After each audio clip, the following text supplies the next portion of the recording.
Good morning, everybody. It is day 11 of the suffering. It's Thursday. Yesterday was leg day, quad night. I gotta tell you, man, training my quads, it takes it out of me. Ooh, I was tired this morning. It was hard waking up. But I'm up, doing my cardio. So let me get this in and see you guys in the kitchen.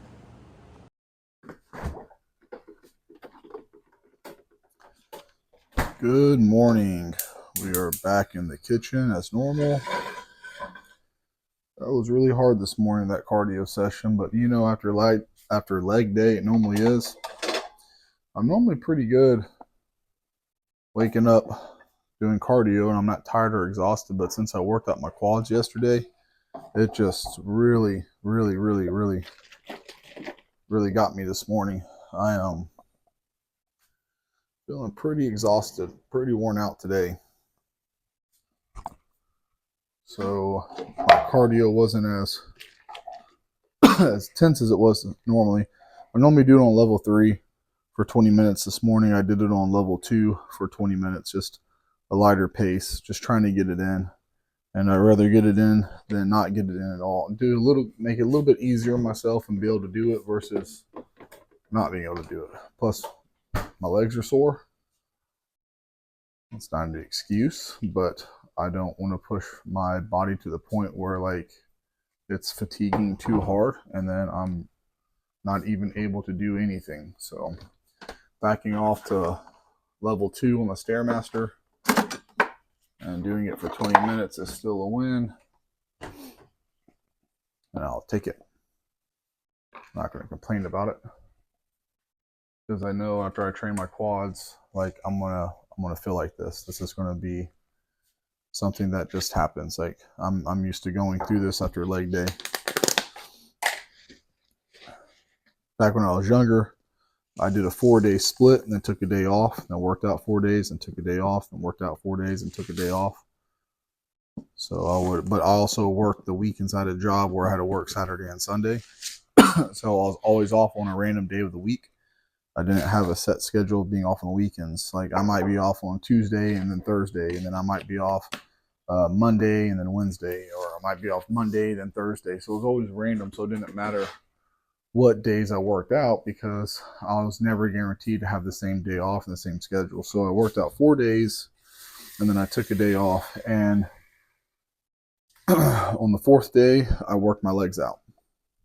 So that way, the following day will be a day off and I could rest because legs just really take it out of you if you put enough effort into them. And I was saying yesterday, you don't have to go crazy heavy on everything you do, but you need to go heavy enough. So to kind of clarify a little bit what I was saying last night at the gym, I don't think you have to squat 400 pounds for sets of 5 to be able to build up massive legs. I think you could build up massive legs with 225, 275. I think you could build up really big legs on the squats and leg press and hack squats with lower weights. And I said yesterday, I don't think you need big weights to get big.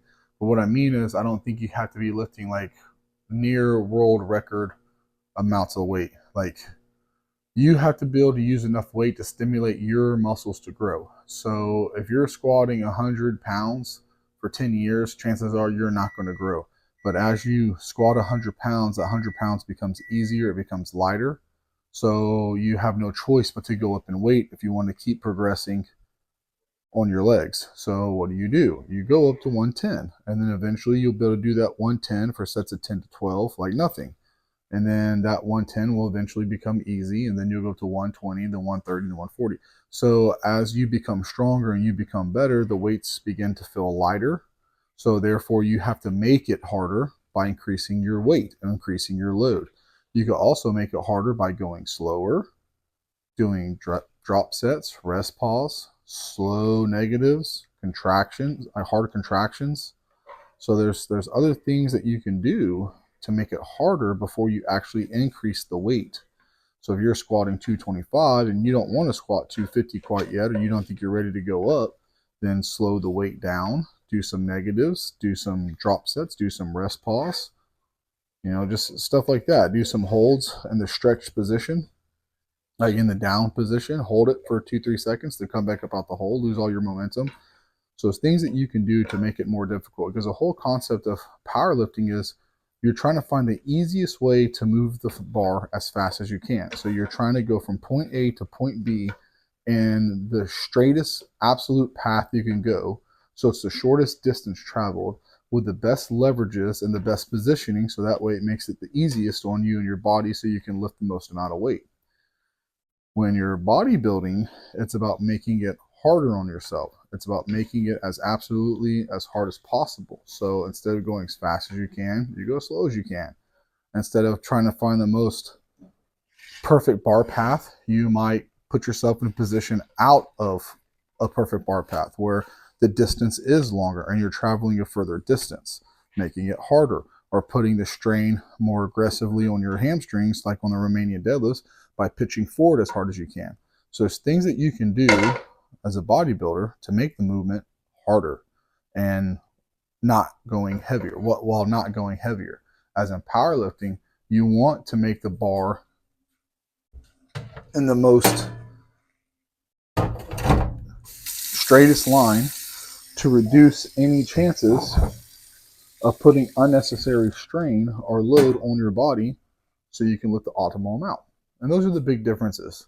So I don't think you have to go crazy heavy to get good results, but I do believe you have to go heavy enough to stimulate your body to grow.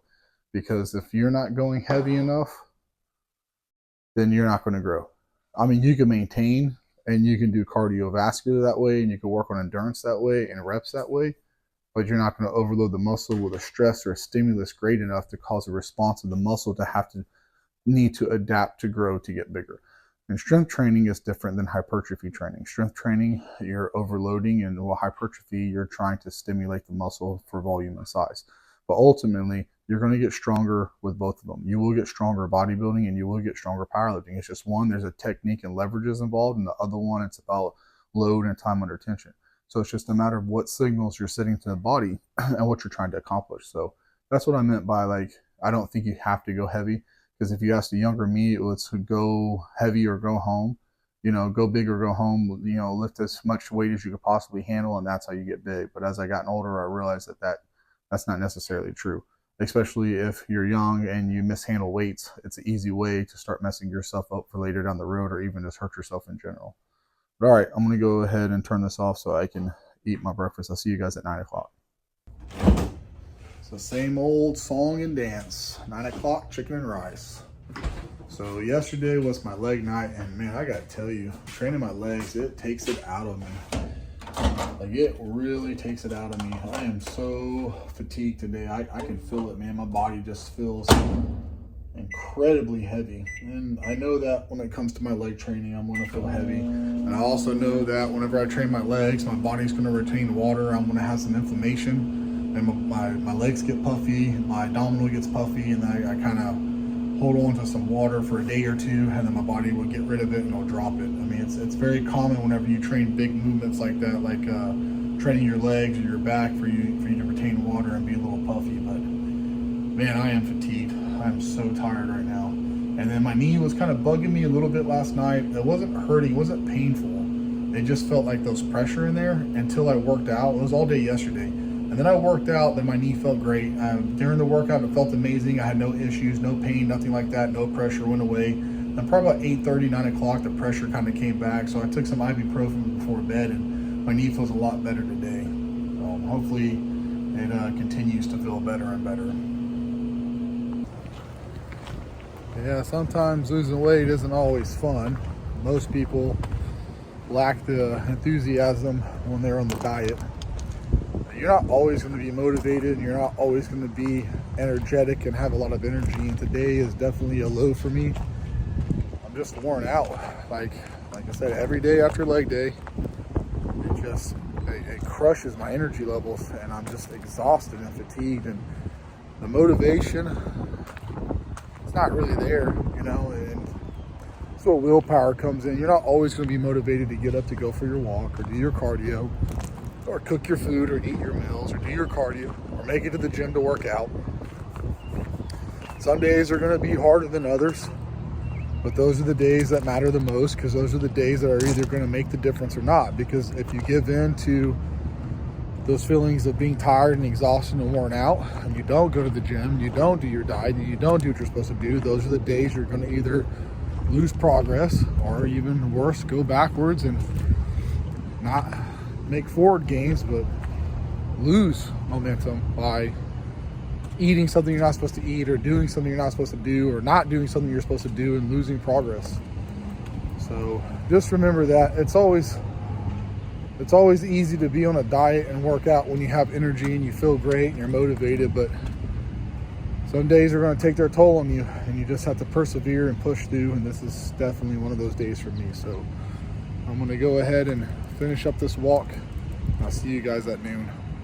All right, it's lunchtime, so I just want to touch on something real quick. So the reason why, if all of y'all are wondering why I don't do cheat meals, it's because I can't have that delicious flavor.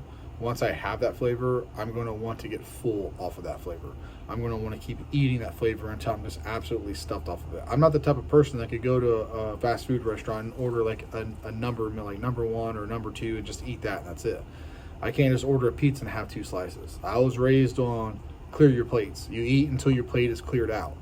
And then on top of that too, I'm also the type of guy that if I'm going to spend the money on it, I'm going to eat it. And then also the kicker is, if I taste something that tastes really good to me, something flips a switch inside of me, and then I have to get full off of that flavor. I don't know why, it's just how I am. So if I don't eat those foods, I don't have that problem. But if I eat those foods, I have that problem. So that's why I don't do cheat meals and I don't do cheat days or anything like that, because I know what it's going to lead to. So I just avoid it altogether. My wife is the type of person that she can do like 5-6 chips out of a bag and close it. I'm the type of person, when I open up a bag, that is the serving. If I eat cereal, the box, that is the serving. If I order a pizza, that pizza is my serving. So I already know what it leads to. So that's why it's just easier for me not to think about eating those kind of foods or having those foods or introducing those foods, even for one meal, because I know the downfall that it leads to for me. So I'm going to go ahead and eat this meal and get this out the way, and then I'll see you guys at 4 o'clock in the gym. And we made it back to the gym. So it is Thursday night. It's our second chest and back night of the week. So tonight we're doing more cable movements and machine movements. The first night of the week we do more barbell and dumbbells. And then tonight we're doing more machines and cables. Is there a reasoning for it? Yeah, I just like to do it that way. With the barbells and the dumbbells, I feel like I can get more of an old school feel. I don't even know, old school. It's a barbell. I just feel like there's more power involved with that one. And then with the cable, it's more control. It's on a path. There's no stabilizing. There's no flexing your abs or making sure you stay in proper position. I mean, it pretty much does it all for you. So all you really have to do is just grab and go. And you can focus on squeezing and contracting and stretching. You don't have to worry about positioning or anything like that. So that's why I like kind of doing the 2 different styles. And then if I'm going to do 2 routines in a week, I like to kind of split it up like that. So it's like stuff that requires stabilizing and bracing and holding and squeezing. And the other one is just like, all right, let me just really get that muscle deep burn and a good stretch. So we're going for 8 to 12. It's not about the weight. And the goal is to always get stronger and at least try to get 1 more rep or 1 more pound, but it's not honestly about that with this kind of training. It's just about contracting the muscle and really getting a nice, good burn on it. Especially because yesterday was leg night. I'm feeling really tired and beat up today. So this is also an easier night than doing barbell rows and T-bar rows after a leg night.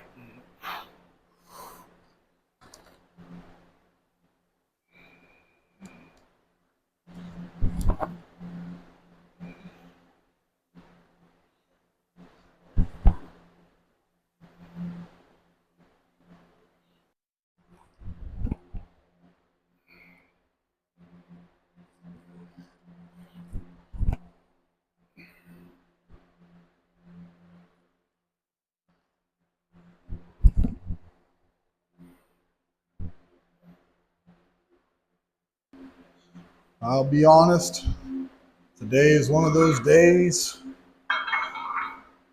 I am just feeling it. I'm tired. My body feels heavy. My motivation is like non-existent.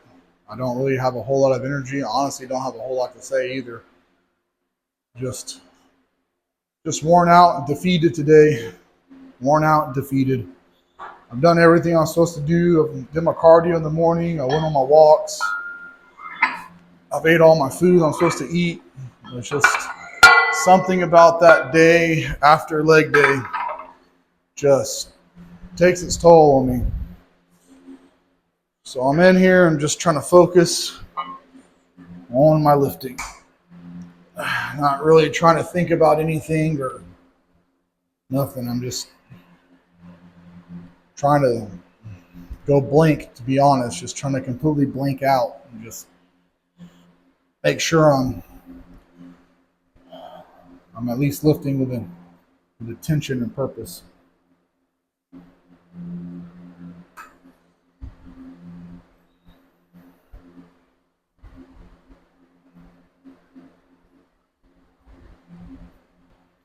When I do these one-arm movements like this, I like to do one side, wait a minute before I do the other side, just because I like to let my heart rate slow down and kind of give my body a little bit of a break, because when I feel like when I go from one arm to the other immediately without giving a little bit of a rest, I perform significantly worse on the other side, the opposing side. So I always like to make sure that I'm fair and I give it at least some rest to be able to come in and perform adequately to the first side that I did. It's just like, I know it's one set, but technically it's two sets because you're doing one side of your body then the other side.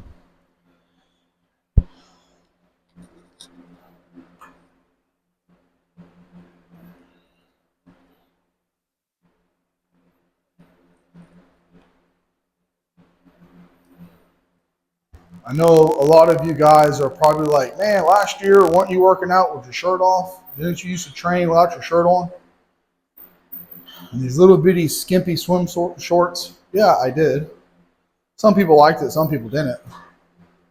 I know a lot of you guys are probably like, man, can you go back to showing us how fat and gross you are? Because we really kind of want to feel better about ourselves looking at how fat and gross you are. And I might go back to that next week. I don't know. I might start wearing my little shorts again while I'm in here training. Well, probably not the shorts, but like no shirt. I might start training shirtless again like I used to. What am I? 50? Oh, yeah, 50. Let's go 50. Yeah, 50. So I might start training without my shirt, so that way you guys can see how fat and gross I am. You know, I'm not trying to hide nothing. You'll see it every morning whenever I'm cooking breakfast if y'all watch. I'm not hiding anything. But when I'm in here and I'm sweaty, it's a lot fatter and a lot grosser. So then you can be like, ooh, yeah, oh, yeah, that is fat and that is gross. So I might go back to that. Just so you can see my body with a pump, without a pump. Fat and gross and progressing.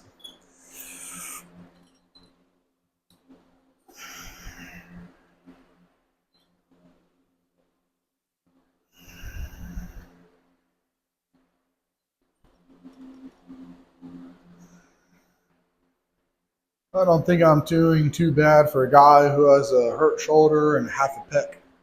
I'm doing pretty good for a guy with half a pec and a hurt shoulder. But today is definitely one of those days that I'm suffering, man. My energy is low.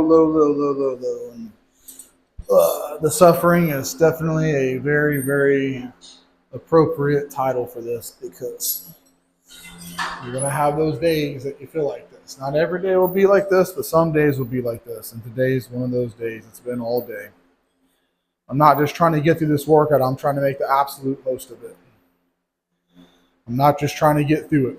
I'm trying to improve and get better. Even though I don't have the energy, I know that this is something that's going to make the difference. Because normally when I feel like this, it's whenever my body's going through change. It's like it's doing everything it can to stop me from moving and progressing forward by shutting me down and making me quit. And it ain't happening. No, sir.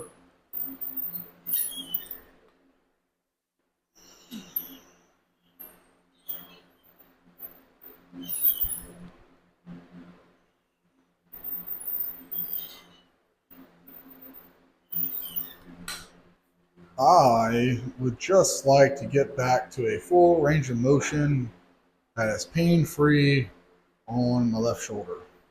So I'm using these lighter weights because lighter weights don't bother me as bad.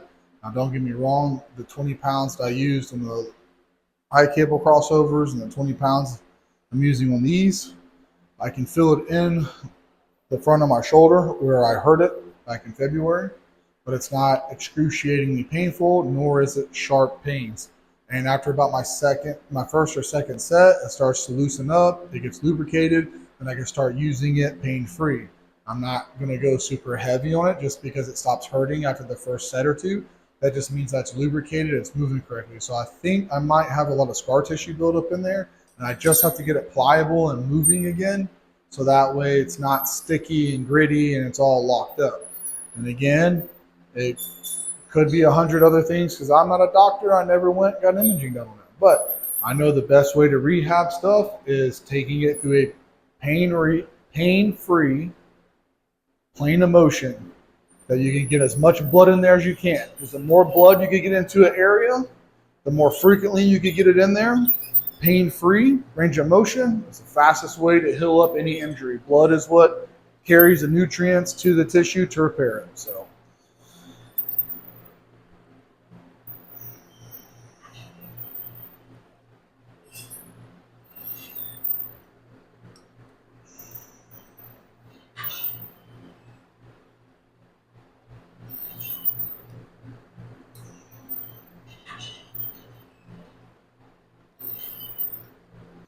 So this is going to be it for my Thursday workout. Very simple. Wide grip pull downs, close grip pull downs, machine rows, and then 3 different angles on the cables. I don't think it really matters which order you do what in. Just find the one you like doing the most last and then do the one you hate the most first. That way you can get it out the way. Put the most energy into it while you have the most energy. I know I'm kind of a little Debbie Downer today, just like, but I'm just a little tired and worn out. I still have 20 minutes of cardio. When I get done here, I have to take my protein shake. I have to prep all my food for tomorrow, and I have to cook my dinner later on tonight. So overall, with my chest and shoulder, I'm really trying to keep from re-injuring this pec, the one that I tore. I'm trying to get this one rehab and take it through the range of motion without having any pain in it, so that way I can get back to lifting 100%. If it doesn't get better in the next couple of months, I'm probably going to go get imaging done on it just to see what I did to it. If I can work around it without pain and still put on size and still get better, I won't have surgery, but I at least know what's going on with it, so I have an idea of what to avoid. And then also, I don't know if I'm going to or not, but maybe next Friday I might bring back Friday night posing, or I start doing a posing routine on Friday night again like I used to do, so I can see my progress week to week, and I can compare from one video to the other, from one Friday to the next Friday, on how my body weight transformation is going, and my look and my image. No hiding under the lights, no hiding in angles and gimmicky, positions and cameras, and just you see it all for what it is. How fat and gross I truly am. But I'm going to end the video here. For those of you who made it to the end of the video, thank you for watching, and I'll see you guys tomorrow.